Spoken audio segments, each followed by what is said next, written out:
ছানার জিলিপি আবার ছানা ছাড়াই, ব্যাপারটা একবার বলুন তো কেমন দারুণ না ব্যাপারটা।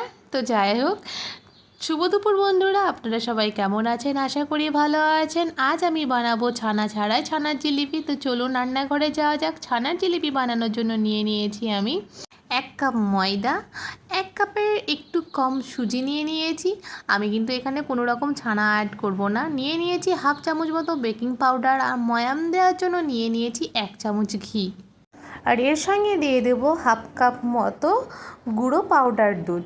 এবার এই সবগুলো দিয়ে ভালো করে ময়াম দিয়ে নেব।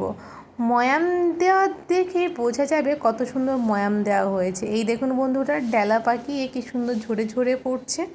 এবার আমি লিকুইড দুধ দিয়ে ময়দাটাকে ভালো করে মেখে নেব।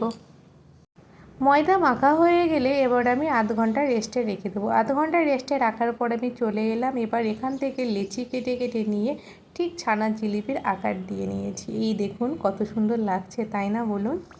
আগে থেকে কড়াইয়ে তেল গরম করে নিয়েছি। এবার একে একে সবগুলো ছেড়ে দেবো আর ভালো করে ভেজে নেব। বন্ধুরা, যদি আমার প্রতিটা ভিডিও আপনাদের ভালো লাগে, প্লিজ ভালোবাসা দিয়ে পাশে থাকবেন। নতুন বন্ধুদের আমার চ্যানেলে স্বাগত জানাই। আর আমার যত বন্ধুরা আছে সবাইকে অসংখ্য ধন্যবাদ আমার পাশে এভাবে থাকার জন্য আর ভালোবাসা দেওয়ার জন্য। অন্যদিকে একটা পাত্রে আমি জল বসিয়ে দিয়েছি সেরা বানানোর জন্য। এবারে দেখুন এইদিকে এগুলো আমার ঠিক এক পিঠ করে ভাজা হয়ে গেছে। আর কত সুন্দর হচ্ছে দেখুন, একবার একটু বেশি ফুলেও গেছে। তো দারুণ লাগছে, তাই না বলুন? অন্যদিকে জলের মধ্যে আমি দিয়ে দিয়েছি গুড় আর 1/2 কাপ মতো চিনি দিয়ে ভালো করে আমি জাল দিয়ে নেব। বন্ধুরা, আপনারা তো দোকানে ছানার জিলিপি অনেক খেয়েছেন, একবার বাড়িতে এইভাবে ময়দা সুজি দিয়ে বানিয়ে খেয়ে দেখবেন, দারুণ লাগে। এইদিকে আমার জিলিপিগুলো ভাজা হয়ে গেছে। এবার আমি তেল ছড়িয়ে তুলে নেব। অন্যদিকে আমার চিনি সেরাটাও রেডি হয়ে গেছে। এবার এই রসের মধ্যে এগুলো দিয়ে দেবো, আবার 1 ঘন্টার পরে ফিরে আসবো। তো বন্ধুরা, পুরো রেসিপিটা আপনাদের কেমন লাগলো প্লিজ একটু কমেন্টে জানাবেন। আর ভালো লাগলে বাড়িতে অবশ্যই একবার বানাবেন।